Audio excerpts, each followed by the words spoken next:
That. We're going to talk about, of course, Naaman the captain. He was the captain of the army of the kings of Aram, or your text may say Syria. There's some variation there, which I did not research to figure out why it's there. It's there. And he was a great man with his master, highly respected, because by him the Lord had given victory to Aram, or Syria. The man was also a valiant warrior, but he was a leper. This story is in here for us Christians to study and to learn from. And the reason I know that it's in here for us is because what Paul said in 1 Corinthians 10:11, after he had given about, I don't know if it was 3 or 4, you'll have to go count them up, illustrations from the Old Testament. They're all in chapter 10. After saying those things, he said, these things happened to them as an example. They were written for our instruction, upon whom the ends of the ages have come. So we're going to go to Naaman, and we're going to seek some insights from Naaman. We're going to let God teach us through this illustration, this story. And we talked in the first lesson about how we have direct teaching. We have examples or illustrations, and then we have, of course, necessary inference. And this is an excellent example of the simplicity of the Bible. There's nothing difficult here to figure out. I guess at least if you ask me, I should say it that way, give you a little bit of hedge there.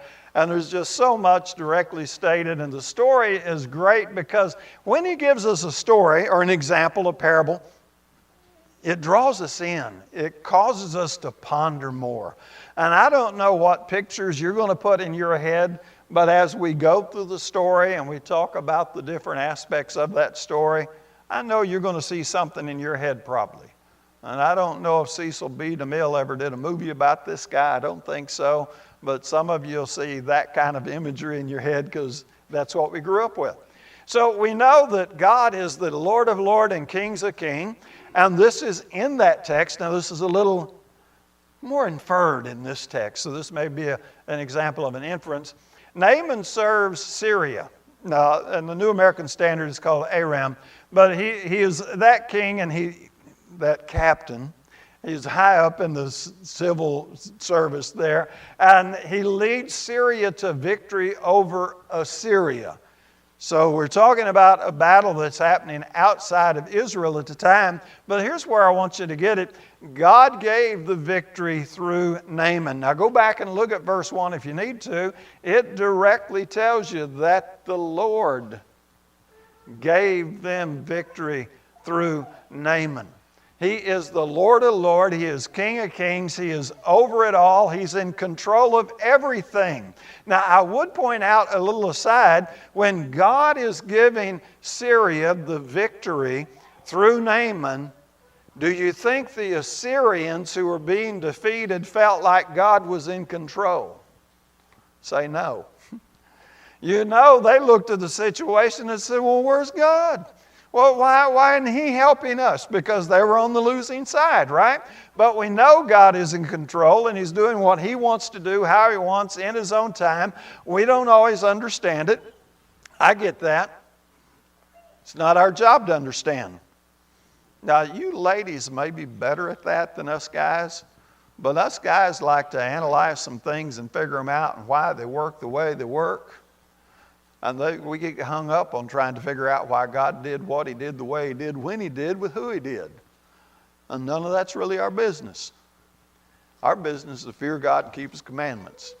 Learn to flow with Him. So, God's dealing with much. Can I put some more muches in there? More than our own little individual lives. Now, I don't mean to insult any of our individual lives. This is where we live, and each of us sees ourselves as the center of our life because you are the center of your life. But try to see it from God's point of view. He's in heaven on His throne. How many people on planet Earth? Somebody say? 8 billion. 8 billion of them. And He didn't want a single one of them to perish. And then He's got governments. And then He's got other things going on. And there's that spiritual side we don't understand. And He's doing something.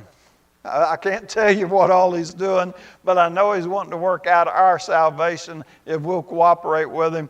And so in this little part of it where it says the Lord gave them the victory through Naaman, I see that as God being in control of everything. He is, whether I understand it or not. So now let's talk about his success. So this is a guy that's got great success. Naaman, you couldn't go much higher than Naaman. Now, I don't know exactly what their structure was, but there was a king he answered to. But he's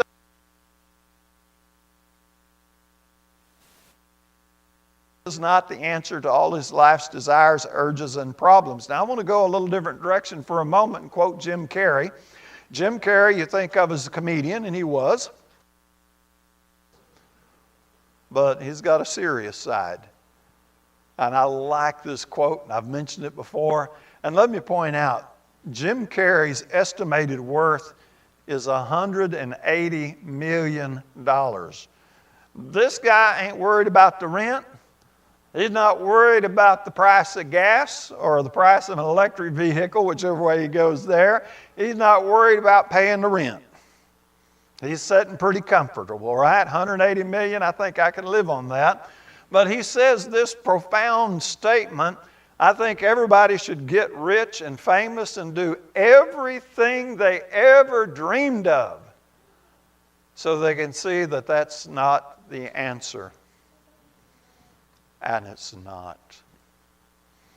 The answer is in a much, much simpler place, but as I like to say, that's a lesson for another time.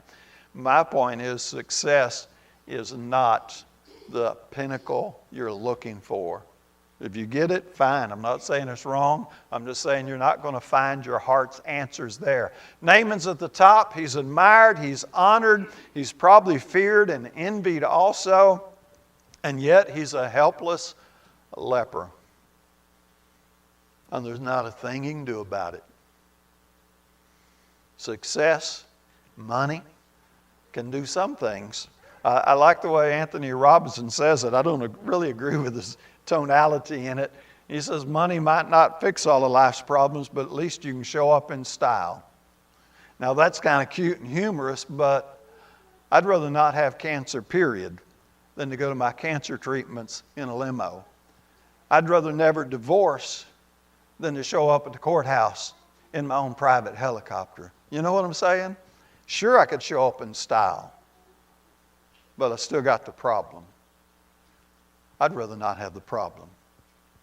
And Naaman, he's got a problem. And all his success and all the applause he gets can't fix it. Now we have a little servant girl come along. We're just following the text through. We're going to verse 2 and 3. The Arameans had gone out in bands and had taken captive a little girl from the land of Israel. And she waited on Naaman's wife. And she said to her mistress, now I want you to pay careful attention to this. She says, I wish that my master were with the prophet. Underline that word prophet. It's going to come back up in a minute. Who is in Samaria. Then he would cure him of his leprosy. So this is just our little story unfolding. And I would point out to you that everybody can teach you something. Never get so uppity in yourself that you think the lowliest person you know, in this case the little girl taken captive, can't give you some piece of information that can change the direction of your life. Keep your ears open. Am I saying that you need to listen to everything everyone says? No, I'm not.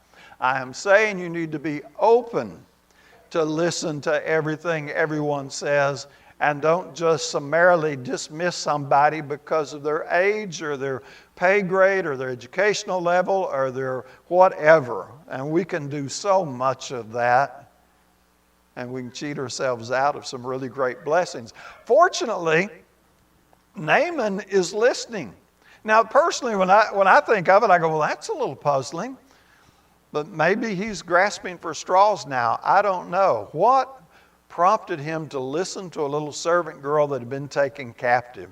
So, she's also an example of loving your enemy. Now, if you go over to Matthew 5:43, I'm not going there now, but that's where he says, love those who hate you, pray for those who persecute you, so on and so forth, through the end of that chapter. And you look at that and go, boy, that's tough. Look, if you were a captive, and you've been forced to serve some uppity guy's wife and be around and take care of her, and now you notice he's got leprosy and dying. What are you going to do? You're going to go to him and say, hey, I know where the cure is. You can get well. Are you going to keep your lips zipped and go, take me captive? You can just rot to death for all I care. Isn't the second one a little more indicative of the human heart? And here's a little girl, however she came to this, she says, man, I wish she were with the prophet. Underline prophet again, that's going to come up, because he'd be cured. She is wishing her captor well, which just makes me step back and go, I don't know if I'm that advanced yet, but it's a good one to think about. So now we got to go on a journey.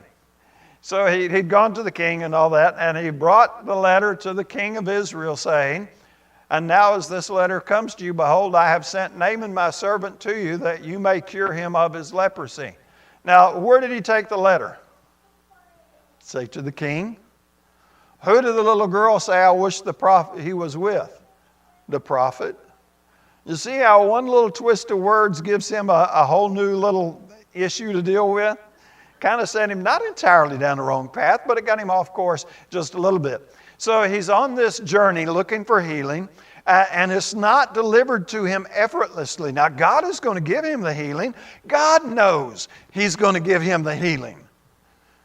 So why didn't God just send an angel down and go, Naaman, I know you're going to be looking for a healing, and I know you're going to have to do this journey, but instead of you having to do all that traveling and getting mixed up and going down the wrong path for a minute and so on and so forth, let me just send my angel and go ahead and take care of it before you ever have to even leave your house. Sounds good, doesn't it?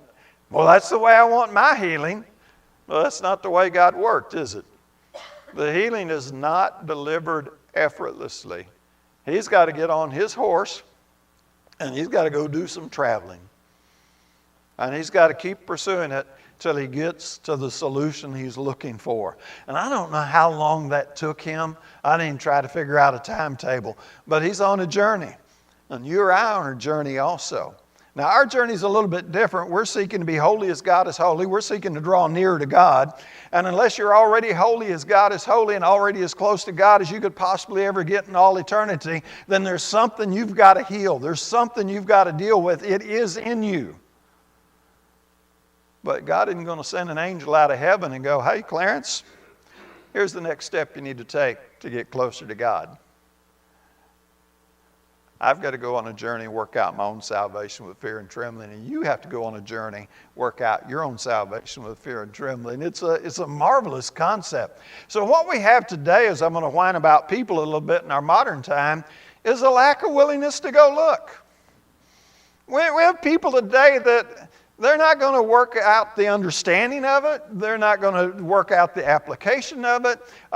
It's a little hard to come out with a good analogy, but we are in a place today where we can know more about anything instantly than you can imagine.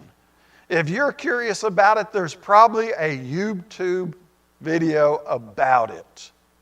Whether you're just wanting to learn to cook chicken livers, you probably got 1,400 YouTube videos on how to cook chicken livers, right? And I know some of you going, fried, is there another way? And some of you going, I ain't eating that. You know, you need to fix a car. Now, you got Dave Miller. He's a great resource. But, you know, Dave's got a life, and he's got to work, and he's got some other things going on. You can get on YouTube, and they will tell you, open the hood. And it starts that simple, walking you through these things. When it comes to psychological matters, there's so much good counsel out there. Now, you got to be careful. There are some nuts, but there's so much wonderful stuff available to you in so many different ways. And people get in a funk. They get kind of caught up in the muck of life, and they're like, I don't know what to do. Well, pull that iPhone out that you can't set down anyway and use it in a constructive manner instead of just zoned out in the vortex, lost in the endless scrolling through Facebook. Now, there's a time endless scrolling through Facebook is good. I'm standing in a line at Walmart and I'm bored to death. That's a good time to catch up on chocolate chip cookie pictures and what have you. That's kind of my friends. But, sit down and go, okay, I got that problem.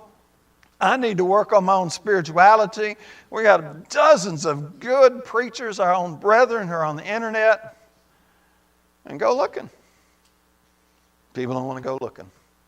They don't want to own it. I'm going to rant just a tad further. We're in a place in our society, this isn't a moral thing, but I just heard this statistic yesterday. We're something like 130,000 doctors short in America. It's crazy. There's a lack of medical care available. And you're going to have to own it and try to stay ahead of it if you really want to consistently be healthy. Tons of good information on the internet about how to deal with more issues than I can even imagine. And guess what? A lot of feedback I get when I encourage folks to do that. I can't. I'm like, okay, we'll have an early funeral. But that's the way it works. We've got to own it, whether we're talking about our health, our finances, our marriage, our mental health, our emotional health. We have to own it. And if we don't step up and learn how to own it, whatever is out there is going to run us over, chew us up, spit us out, and never, ever look back because they don't care. It's a cold-hearted machine that we live in. And if you don't grab a hold of it in some way, then you're going to get run over. Not just spiritually, but in every other way. You got to own it. That's my little rant. Let me get back. So we're on a journey, and we're looking for those things that are going to help us in so many different ways. But there's a misstep. Now, this happens. This is normal. So the girl said, I wish he was with the prophet in Samaria. He goes to the king in Samaria. The king is like, what in the world? The king of Israel read the letter, tore his clothes, and said, am I God to kill and make alive that this man is sending word to me to cure a man of his leprosy? Consider and see how he is seeking a quarrel against me. When you go on a search, you're going to have missteps. That's the way it works. Never, hardly ever do you get from one position to a victorious position in one single straight line in one big comfortable step. Now, when that happens, I want you to celebrate and embrace that victory that you got in a short step and be happy as can be.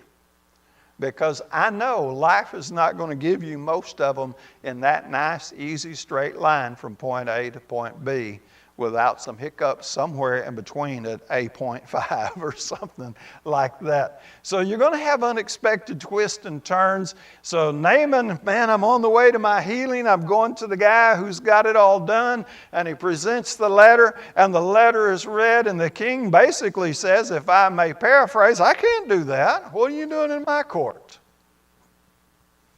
How do you think Naaman felt at that moment? Don't you know, for a moment, he was like,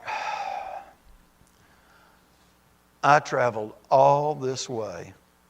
I put in all this expense. I listened to a little girl. What was I thinking? Man, now I got to go back. You know what they're going to do? They're going to laugh at me. You thought you'd find it in Samaria, didn't you? And he's going to be humiliated. And he's still going to be a leper. What do you think was going through his heart when he's standing there and the king is saying this to him? But we get an unexpected help. That takes us to verse 8. It happened when Elisha, the man of God, heard that the king of Israel had torn his clothes, that he sent word to the king saying, why have you torn your clothes? Now let him come to me, and he shall know that there is a prophet in Israel. So first we have the servant girl, who I think is unexpected help.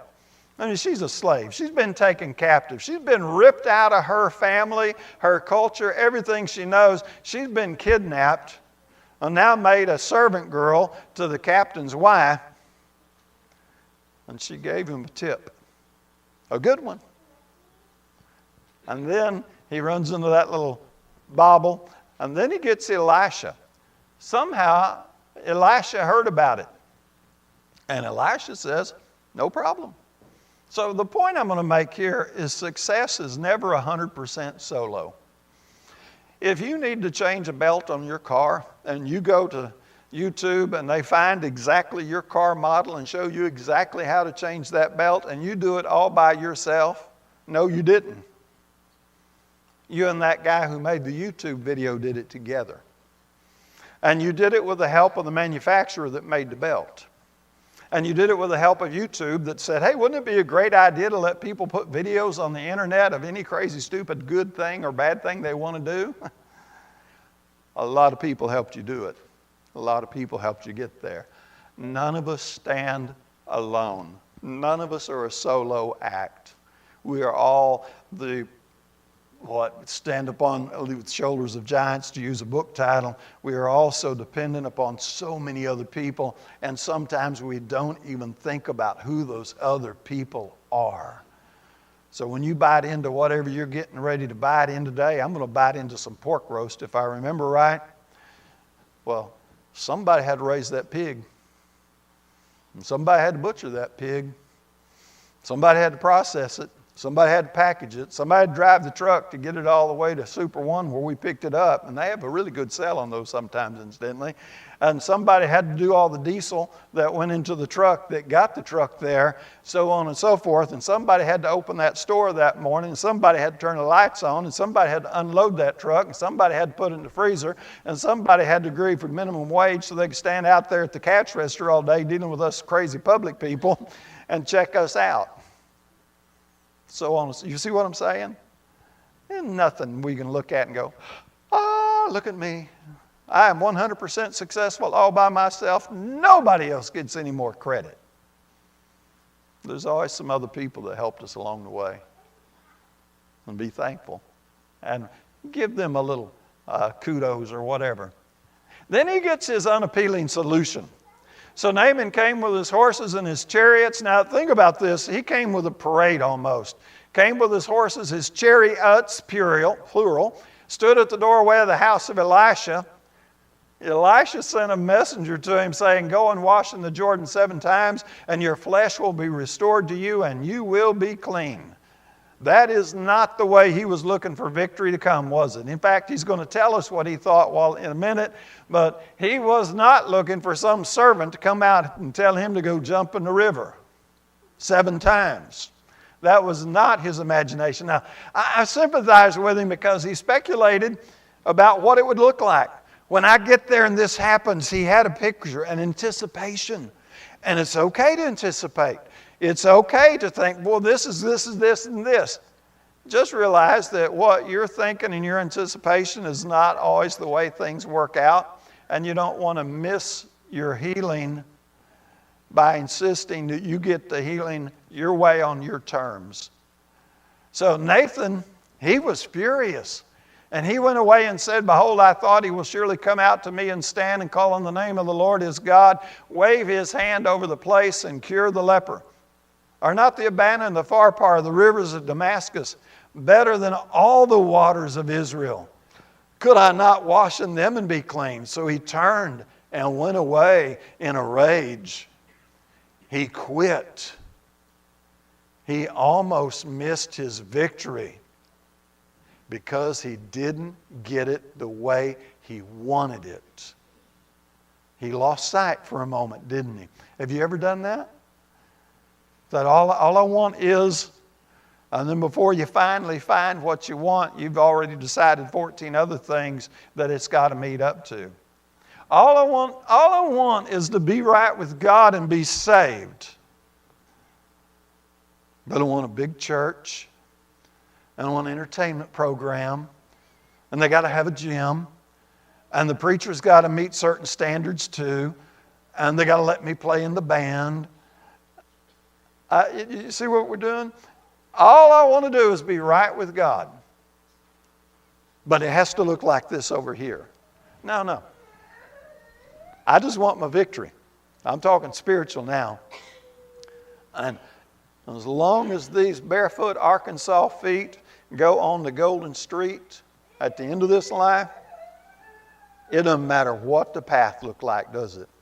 Once you get there, the stuff that was behind, that don't matter. It doesn't matter. You won't even think about it again. Because you'll be too busy jumping up and down, hooting and hollering and worshiping before the throne. So Naaman had an open mind. So his servant says to him, came near and spoke to him and said, my father, had the prophet told you to do some great thing, would you not have done it? How much more then when he says to you, wash and be cleaned? Naaman was human. He got caught up in his feelings. That's okay. Naaman was rare in that he recovered and got back on course to his true goal. Now there's another little lesson there too. He hits on something pretty profound really, which ought to do as a whole side lesson.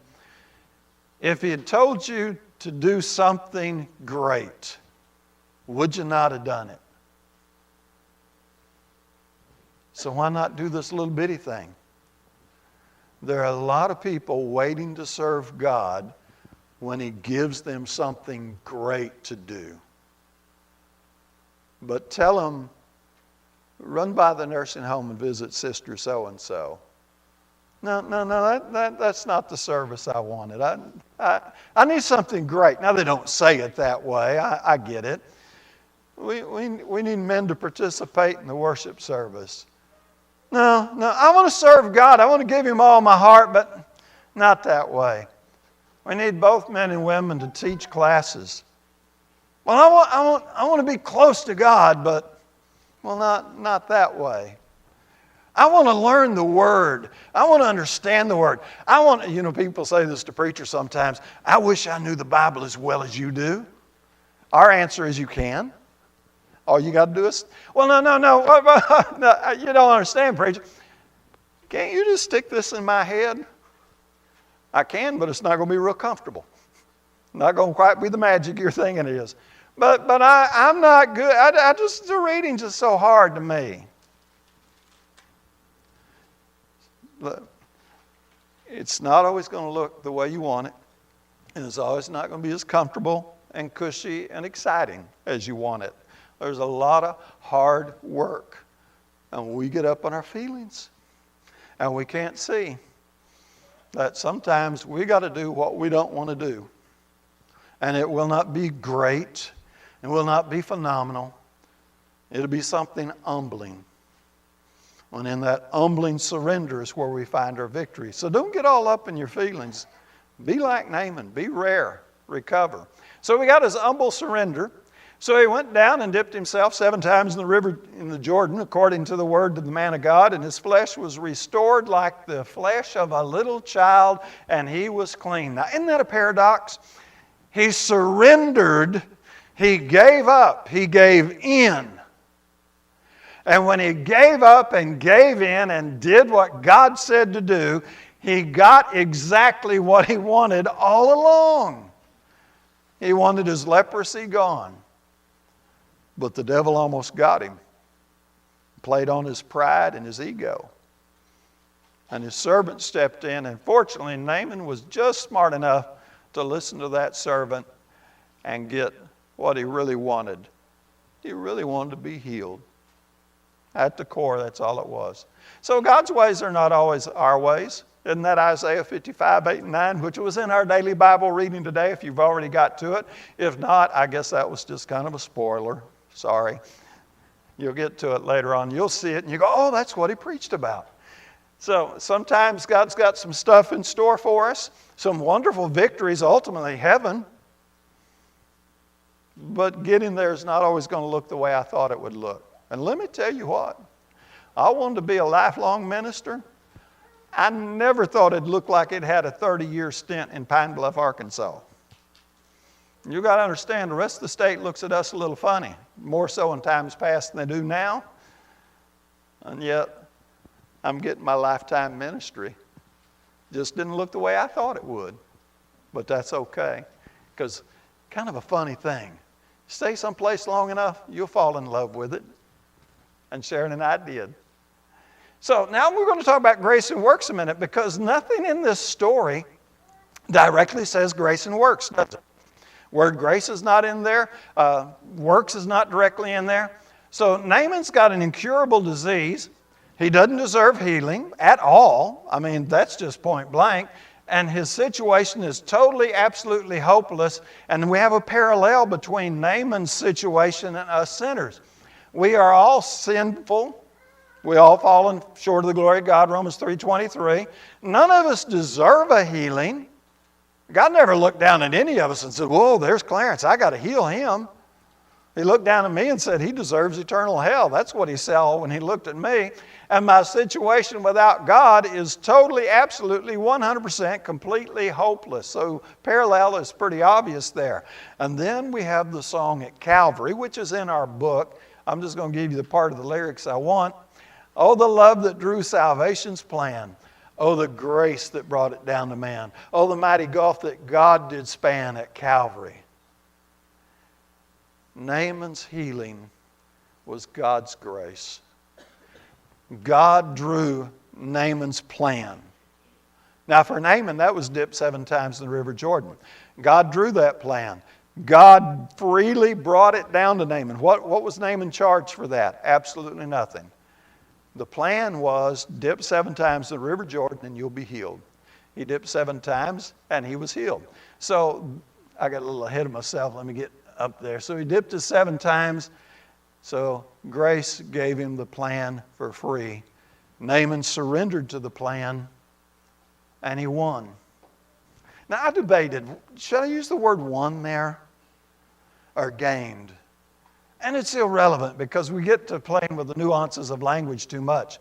Likewise, God works out our surrender with our surrender today. He wants us to give in to the plan He has for us. Now, Naaman's plan was go dip 7 times in the River Jordan. What's our plan? We call it, you got to hear, believe, repent, confess, be baptized, right? This isn't earning salvation. That is the plan. Oh, the love that drew salvation's plan. That was God in heaven. Oh, the grace that brought it down to man. That's when He gave it to us through the gospel, and that which we know. Baptism isn't earning it. It is the plan. Just like Naaman's dipping was the plan. But people get all hung up on these things, and they think, well, no. Some people are actually talked out of obeying God's plan by slick talk. Oh, no. You don't. If you're baptized, you violated grace. You don't have to be baptized. Look, baptism was God's plan. How do I know that? Matthew 28:18, verse 19 specifically. That's the Great Commission. That's the great command. Go into all the world, preach the gospel, every creature, baptizing them. What's at the core of the plan? And yet, sadly, a lot of folks are talked out of the plan. Don't overthink it. God said do it. Do it. How about that for deep theology? Here's our closing. The conclusion, when all's been said and done, fear God, keep His commandments, because this applies to everybody. Now, Naaman could have got his theologians and could have discussed, guys, what do you think about dipping 7 times in the River Jordan? What's the medical efficacy of such a dipping?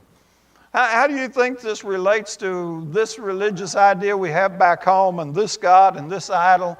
He could have played the theological route, couldn't he? Could he argued 7 dippings all year long and never been healed? Or he could just say, it don't make any sense to me, but He said do it. I'm going to do it. I'm going to obey God. I'll let the theologians do all the arguing. What I'm going to tell you is the same thing. Let the theologians argue about faith, repentance, confession, and baptism, and living a faithful life. Let them fuss and struggle with it, because they're never ever going to resolve it, because they've been arguing these things for 2,000 years. So while they're over there arguing and trying to figure out whatever, you just say, God told me without faith it's impossible to please Him. If we don't repent, we're going to perish. And through confession, we come to Him. If we don't confess Him, He won't confess us. And He said, he who's baptized, he who believes and is baptized shall be saved. Why don't I just go do what God said to do? And the theologians can stay in their little sandbox and play their game. I'm just going to obey God. Naaman just obeyed God. And he was healed. You obey God, you'll be healed of your spiritual leprosy also. So I guess that leaves one question, Brother Dave. I'll turn it over to you. Have you just obeyed? And we're trust and obey. Great song connection there. Have you done it? If you had, stay the course. If you haven't,